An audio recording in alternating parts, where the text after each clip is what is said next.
Swayam Prabha. Digital India. Educated India.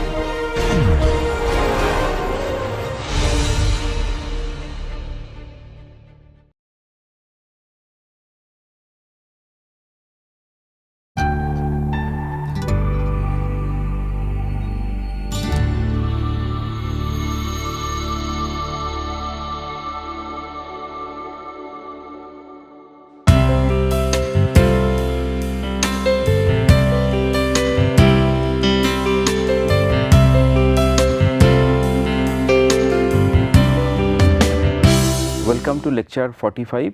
In this lecture we will discuss two programs, two centrally sponsored programs. One is Pradhan Mantri Awas Yojana PMAY and National Urban Livelihood Mission, in short it is NULM. In the last lecture we discussed Swachh Bharat Mission and Hriday program. In this week we have been discussing various centrally sponsored programs, so that you understand that how these programs have their own provisions and allocations for particular activities in the urban sector, and how you can mobilize your resource and you can get those funding to improve the condition of your city. Now, under these two program we start with the PMAY and NULM.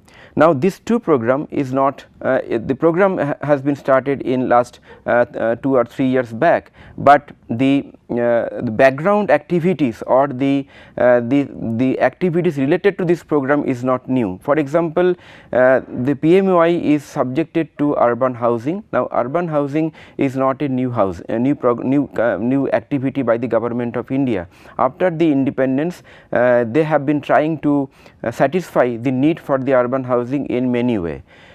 Initially they started serving the housing or providing the housing for the poor people and many other people by giving scheme based activity. In 2004, as I have mentioned earlier, that in JNURM they tried to combine all the earlier program and they tried to give the provide the housing provision in a comprehensive manner and provide the infrastructure in a comprehensive manner.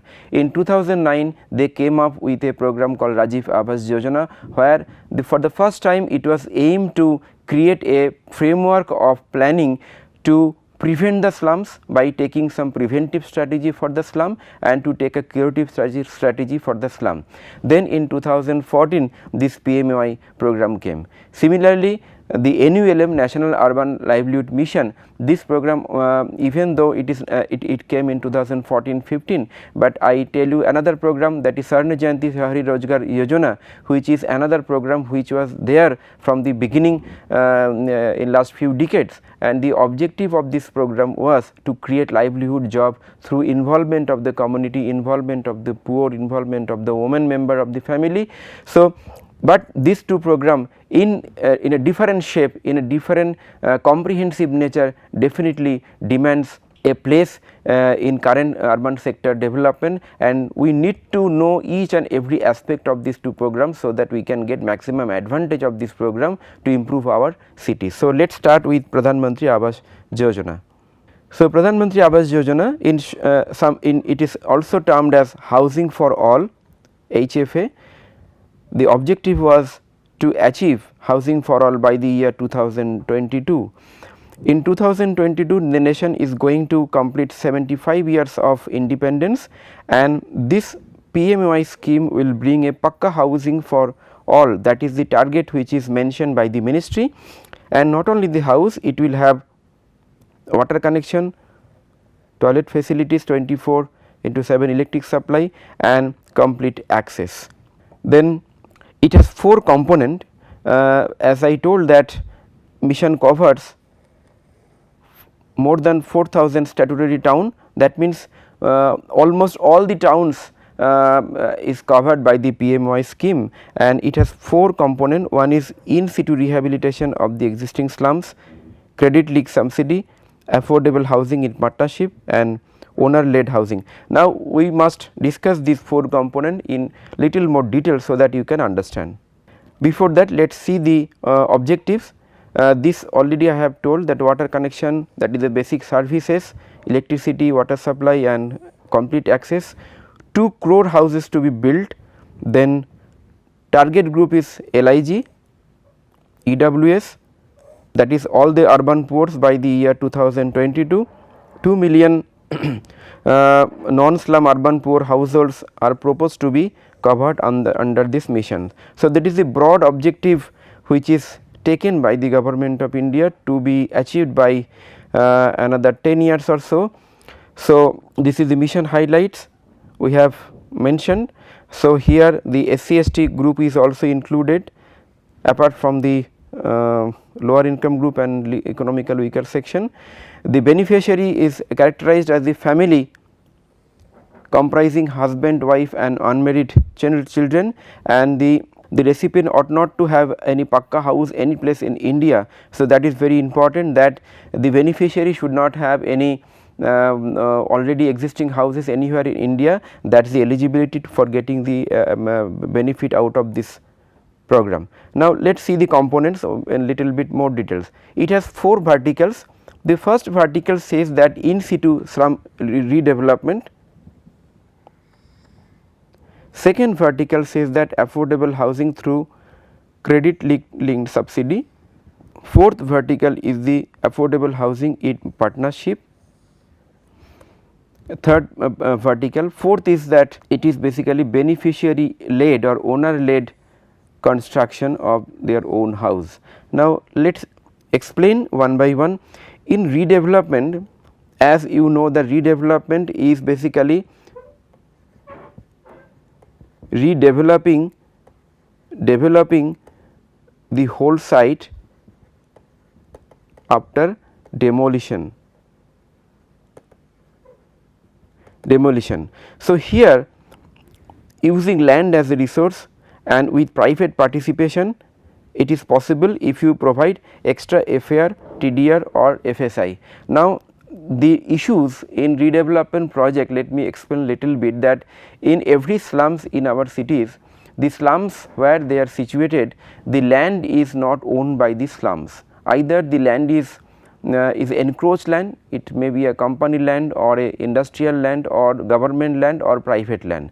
Now, the problem of redevelopment is that without the land ownership, government cannot do anything. So, land, if the government has the land, government can mobilize the program redevelopment as a resource, but for the finance, if government depend on the private sector, private developer, so government and private sector they can come together and can make a mixed housing project. Some of the project units could be given to the existing slum population and remaining portion can be sold to the market, so that the project become viable. That is the concept in the redevelopment project.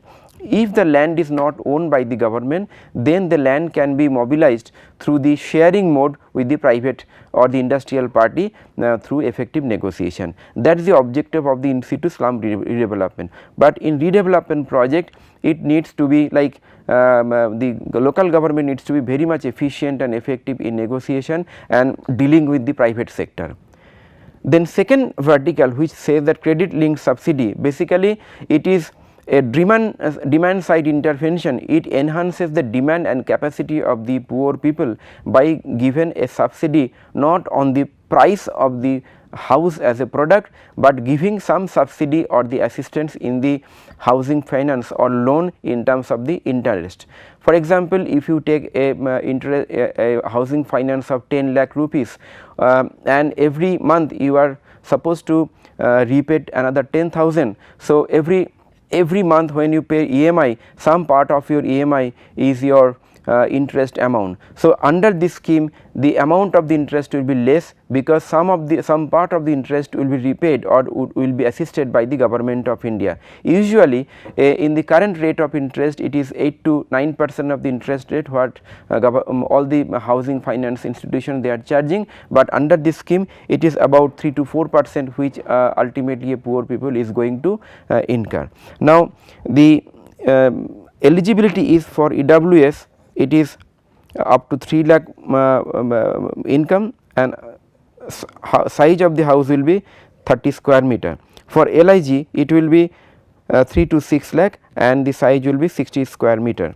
So, this is the eligibility to for the credit link subsidy. Now, under this scheme, under this vertical, under this component, many people already got the benefit from this Pradhan Mantri Awas Yojana. The third vertical says about the affordable housing in partnership. In this program, government will provide some amount of assistance to the private developer if private developer builds mixed housing project, and with 35% of the constructed houses reserved for the economically weaker section and lower income group. So, this is a fantastic example of inclusionary housing, where government is encouraging the private developer to build more and more houses for the social group, that is EWS and LIG. So, in this method also many developers in many states, they have already started developing houses for the poor with a reservation as per the government mandate. Fourth vertical says about the subsidy for beneficiary led individual house construction. This was there in JNNURM also. If a poor person has their own plot and maybe the house condition is not good, or maybe house is not there at all, so they will be given assistance under this scheme or under this sub scheme to construct their own house. So, in this scheme only the assistance for the construction is given. So, basic difference between 4 vertical is that the first one, in situ slum redevelopment, is all about dealing with the existing slums and the squatters where land is owned or land is assembled through negotiation. The second one is basically aimed to enhance the capacity of the poor people so that they can purchase house from any of the sources. Third is to create or enable or facilitate the social housing or inclusionary housing through the private sector, so that more and more number of houses are delivered for the poor people. And fourth is basically aimed to beneficiary led house construction, where people have their own land for the house construction. Now, under this we will have a very quick look of the methodology and the strategy for each 4 vertical. So, this is the component 1, that is redevelopment,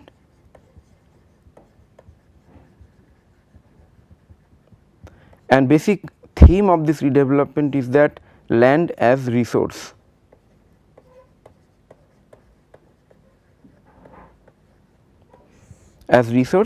So, here you can see that list of the slums, then collect data for the slum, then analyze the slum data.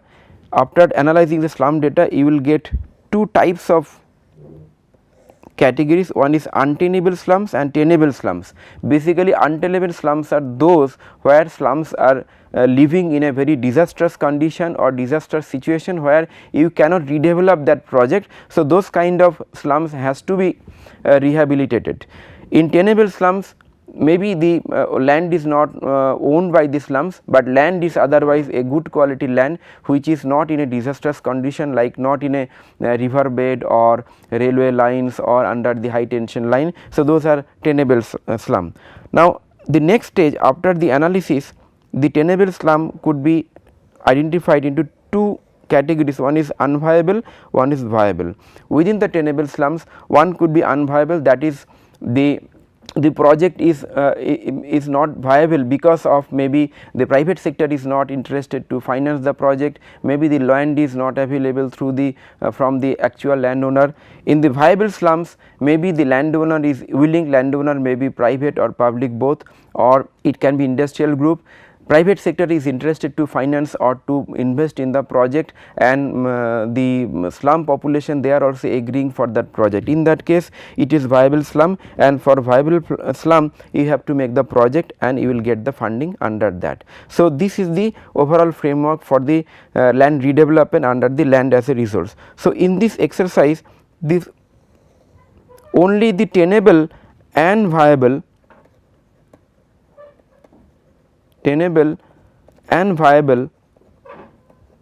slums are eligible for getting the funding or getting the assistance under this scheme. Now, let us have a quick look of the credit link subsidy scheme.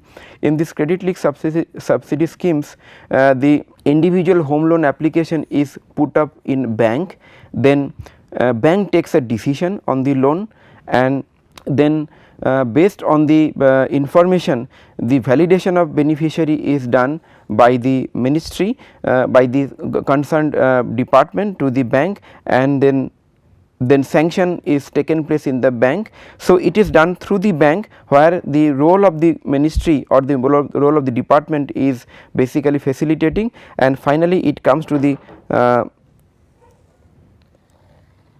in the loan account, it is deposited by the concerned department.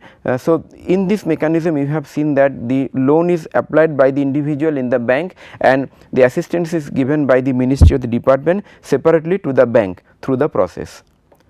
In the third vertical, which is basically affordable housing in partnership, the project implemented by the state parastatal with no private sector, or state parastatals with private sector, both can be there. So, here you can see that in this process the allotment of the houses can be by the states or private partner. If the states does this project, it can be low profit no loss, or if the private partner does this project, it is through the open transparent process. Now, the why they have also kept option for the parastatal and the private, because in some cases the project may not be funded by the private developer fully. In some cases we have seen that joint ventures where the contribution of the public sector is also there, they are also contributing in terms of land and other facilities, so that private sector also can contribute and can come up with a large number of the housing project. In the next, you can see the broad guidelines of the beneficiary led construction.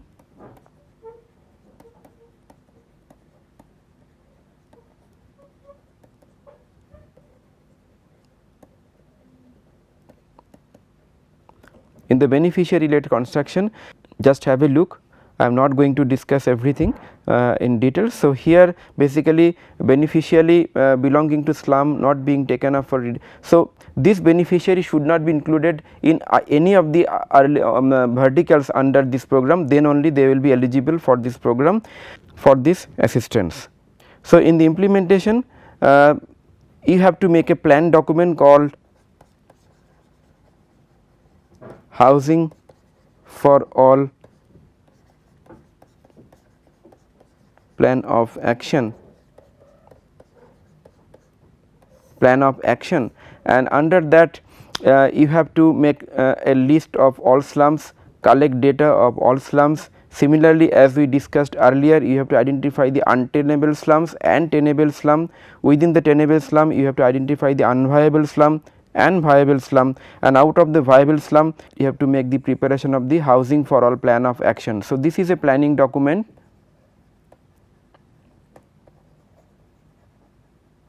To be written. Now, for the viable slums, you can definitely link with the verticals of the Pradhan Mantri Awas Yojana, like say credit link subsidy, affordable housing in partnership, individual house construction, etc. So, apart from that, you can take strategies for the untenable slums, for example, the rental housing, and all those strategies can be taken. So, in this housing for all plan of action, it is not only the tenable slum, it is also an untenable, it is not only viable slum, it is also unviable slum. For all the slums, you are making a strategy for your whole city. So, the approach here is basically the all slum, whole slum and whole city. So, that is what is aimed at the Pradhan Mantri Awas Yojana. Next is, it has 3 phases, phase 1, phase 2 and phase 3. We are running on the phase 2. The next phase will be from 2019 to 2022. By that time, it should complete all the houses which it has targeted. Then under the Pradhan Mantri Awas Yojana, another submission is there, which is called technology submission. The objective of the technology submission was that I discussed in the lecture when we discussed the centrally sponsored scheme, that the earlier program suffered because of the many reasons, including land, technology, manpower and institutional and legal mechanism. Out of that, technology was one of the indicator which, because of which the project suffered. Because of the technology, the conventional and the older technology, every project took lot of time for the actual construction. Now, the government of India through their housing strategy and various strategy and policy, they tried to bring new technology to make the process faster, so that very fast development and delivery can be done. So, this is the objective where technology submission has considered. So, they have considered a modern adoption of modern, innovative and green technologies. They are going to make layout designs and building plans suitable for various geoclimatic zones, and it will also assist states and cities to deploying disaster resistant and environment friendly technologies. So far it has identified 16 such technologies which will be developed, nurtured and encouraged to be used by the state government for their housing projects in all the cities. So, technology submission definitely is a new addition in Pradhan Mantri Awas Yojana, which was not there in earlier schemes.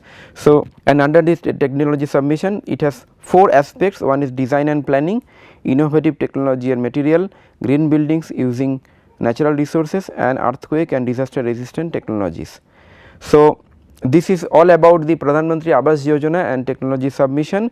I request all of you that you go through the mission guidelines and mission documents, so that you get and also have a look of the formats and the operational guidelines, so that those who are working in the municipality, they can implement the project with all everything. So, if you have a query, you can ask me the questions through the online forum or the online interactive session. Now, we come to the second program, which we told that we will discuss today. Though it is NULM, it is termed as Deen Dayal Antyodaya Yojana, National Urban Livelihood Mission. The program initiated, as I told earlier, from the SJSRY, Swarna Jayanti Shahari Rozgar Yojana. The objective of this scheme was to fulfill or to generate large amount of jobs through training and the making of the self-help groups in the poor people and mostly in the poor women groups. So, let us see that what is the provision in the NULM program.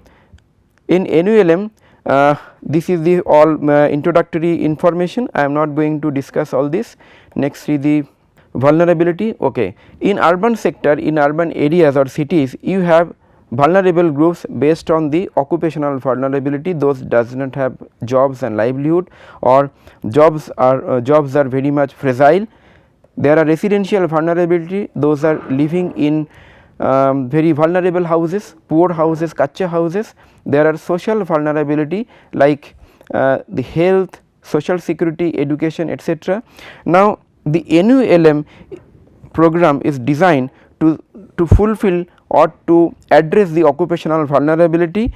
The Rajiv Awas Yojana and later on the Pradhan Mantri Awas Yojana, which we just discussed, it is designed to fulfill the residential vulnerability, and other programs, other ministry like social justice and all those ministry programs are there to fulfill the social vulnerability like health, education and social security. So, in NULM program, let us see the provisions or the objectives of the program. Its main objective is to reduce poverty in the urban area and to access gainful self-employment and the employment opportunity and improve in their livelihood on a sustainable basis through building strong grassroots level institution of the poor. Right. So, if you see the keywords, reduce poverty, access gainful employment by creating the wage employment opportunity, improve their livelihoods in a sustainable basis so that they can continue on their job for long term, and by building strong grassroots level institution. In this objective, the municipalities or the urban local bodies may not be sufficient. We need grassroots level institution actually to give the training, capacity building of all these poor people.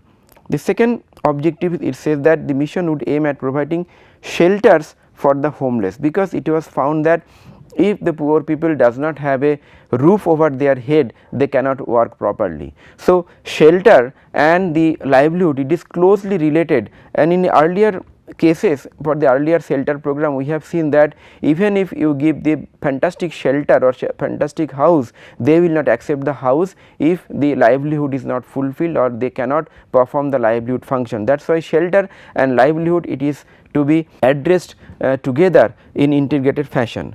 Next is that in addition, the mission would also address the problem of the street vendors. They will provide spaces, suitable spaces for the street vendors. You might have come across the national street vendors policy and the act which was enacted recently within last 2-3 years. Under this act, the street vendors will be given dedicated space for making temporary kiosks, so that they can run their livelihood or job, but definitely they are not supposed to make the permanent shops in the road space. So those kind of spaces will be earmarked by the municipal authority as a vending zones in the road, in the junctions, in the terminal areas.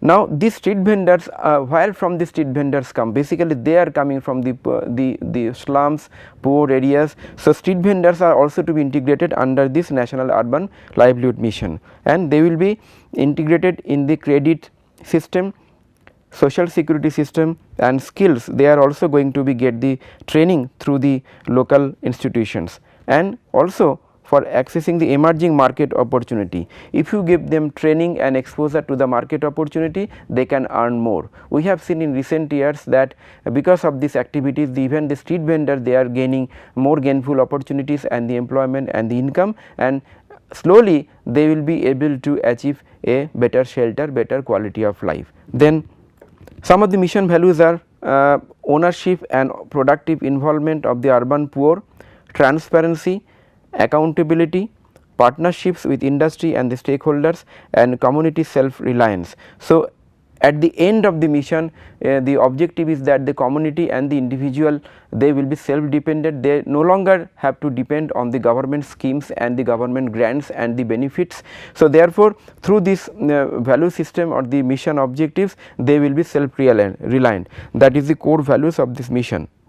Now have a look that what are the cities included in the NULM. Basically the population of 1 lakh or more is included in the NULM program.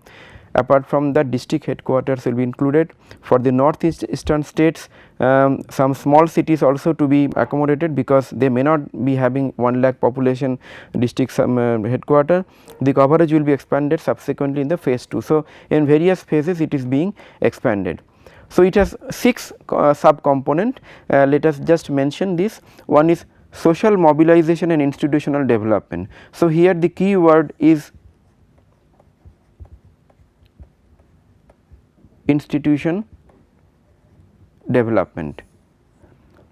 Second is the capacity building and the training. Here the key word is training. Third is the employment through skills training and placement. So here basically the key word is skill and placement.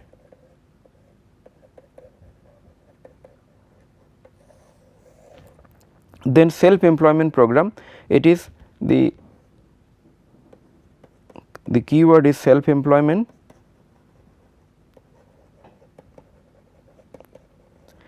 The fourth, the next is the support for urban street vendors.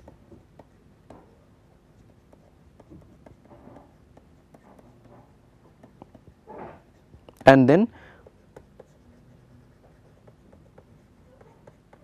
homeless.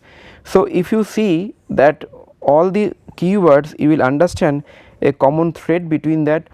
So first is the making the institution will give the training will provide the skills and the placement. A better placement will ensure a self employment. A self employment will also be integrated with the street vendors and others, so that they can get more income from their own job, and also it is linked to homeless condition. They will provide the houses for the homeless. So you can see that it is not only linked with only the job. The job will be created through series of activities, through institution building, training, skill building, placement, and the upgradation and the self employment, and then the street vending and the homeless condition and their improvement. So, this is the verticals of the self-help group. In some lectures we discussed in details that what are the hierarchies and the levels of the self-help group. I am not going into details. So, the self-help group which were discussed earlier is more or less same. So, through the self-help group all these 6 components will be achieved, so that government can ensure that self-help group will be delivering the desired objective of the ministry. Now, please have a look in the institutional arrangement how the NULM program will be executed. So, at various level, at the national level, state level and city level, various actions are required. At the national level, it is the Ministry of Housing and Urban Poverty Alleviation. At the state level, it is the nodal officer, mostly it is by the concerned ministry like Urban Development Ministry or Housing Ministry, as time to time delegated by the state government. And at the city level, it is basically the commissioner or headed by the commissioner or such person which is identified by the city. So, basically it has a hierarchical fashion how the decisions and the approvals or the project or the fund allocations are going from the central to the local level. So, let us have a quick look of the what was the achievement in SGSRI and what is the expectation in NULM. In self-help group formation in SGSRI we have already formed 66 lakh members, and here within 3 to 4 years we are targeting 20 lakhs member. Resource organizations between various it is more in NULM program, bank linkage is there in NULM more. The revolving fund is available in both the schemes. Community organizers are there in NULM, separate designation, I mean separate cadres are also created in every municipality. Skill training was there in SGSRI and also will be there in NULM. Placement is there in both the schemes, definitely in NULM the placement will be more. The self employment program will be was there in SGSRI and NULM more. So, therefore, in a competitive scenario the NULM is the meaningful continuation of the SGSRI with more linkage and the convergence between the other schemes like shelter and the street vendors etc. So, if the NULM is continued in a better manner, in a meaningful manner, in a desired manner, NULM very soon will be able to eliminate or mitigate or at least reduce the poverty level in the urban areas. That is the message what we get from this program. So, at the last we come to the end of this discussion of the centrally sponsored scheme. I am showing the functions of urban local bodies and the central funding. So far we have discussed few urban sector development schemes like AMRUT. So, for urban planning and regulation of land use, here you are doing AMRUT, Smart City Mission, PMAY, all these schemes have a component of urban planning and regulation of the land use both. But here the main challenge for the municipality is that for every schemes you are supposed to make different kind of plan document. So, it is possible if you make a one mother document, one city development plan document, and you can make version of that planning document based on the themes of the various programs like AMRUT, Smart City Mission, PMAY and others. There could be Hriday and Swachh Bharat Mission and also NULM. The planning for economic and social development, basically National Urban Livelihood Mission is the program which is to be looked for. Roads and bridges, definitely AMRUT and PMAY will give you AMRUT and Smart City Mission will give you required funding. Water supply, AMRUT. Public health and sanitation, definitely AMRUT will provide the required fund. Fire services, it is a generic program, but definitely it is to be given by the state government. Urban forestry, you can try AMRUT. Safeguarding weaker section of the society, slum upgradation, poverty alleviation, all these are, this can be addressed through PMAY and NULM. Provision of amenities, AMRUT will provide the required funding.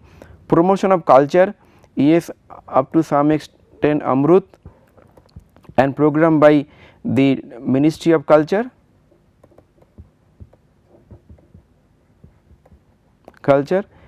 Burial grounds, yes, Amrut will again provide you the funding. Cattle fund, animal welfare, this will Amrut, and you can try as Swachh Bharat mission. Then birth and death registration is a municipality's job, nobody will give a separate funding. Public amenities is basically Amrut, and regulation of slaughterhouse and tanneries basically Swachh Bharat mission. The promotion of culture, here I forgot to mention that yes, Hriday also will enable you to take the funding for the promotion of the culture.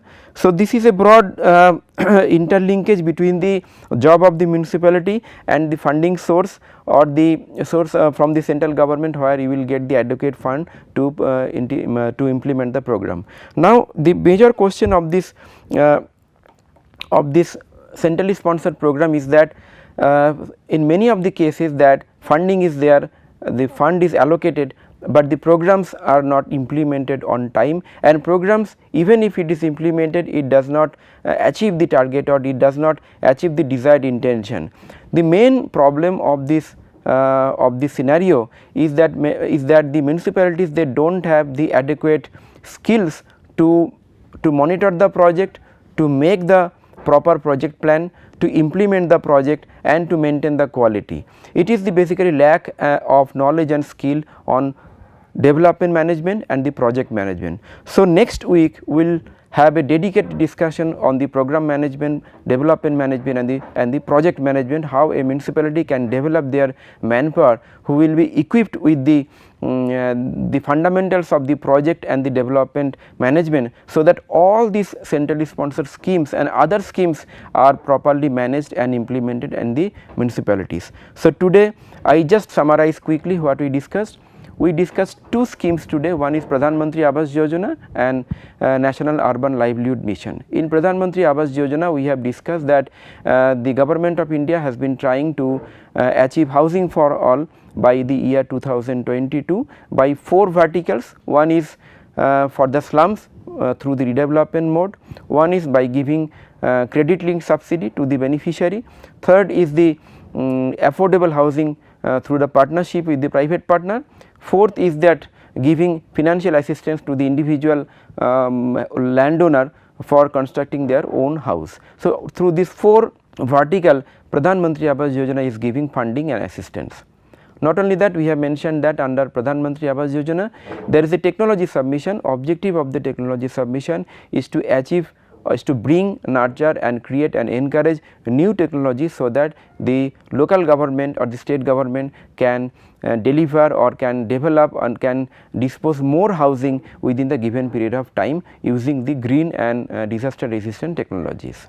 In the NULM, we have discussed that it is the flagship program which has been continuing since last few decades as the SGSRY, and now it has been given a new shape in the name of NULM. It has various components like creating a local level institution, grassroots level institution, then the training and the capacity building, then making the placement and the skill development, giving them opportunity for their self employment, and linking the employment with the improvement of the street vendor, and linking them with the home for the homeless condition. And this program, this NULM program, we have seen that has improved a lot by connecting with various other sectors and other issues of the urban poverty, for example street vendors and the urban homeless condition, etc. And therefore, it is a revised version of the SGSRY, and if it is properly implemented, definitely it will mitigate or eliminate the poverty up to a large extent. And after that, we have mapped the 18th job of the municipality based on the 12th schedule, and we have seen that what are the jobs and which jobs can be linked with the what kind of centrally sponsored scheme. So, having said that, the next lecture I just mentioned, next lecture will start the discussion on the fundamentals of the project planning. So, the objective of this next lecture and next series of lecture of next week will be to ensure the efficient project and development planning in the municipality, so that all the programs including centrally sponsored schemes are completed on time and completed on quality. So, with this I extend my thanks to all of you for attending this lecture and the course.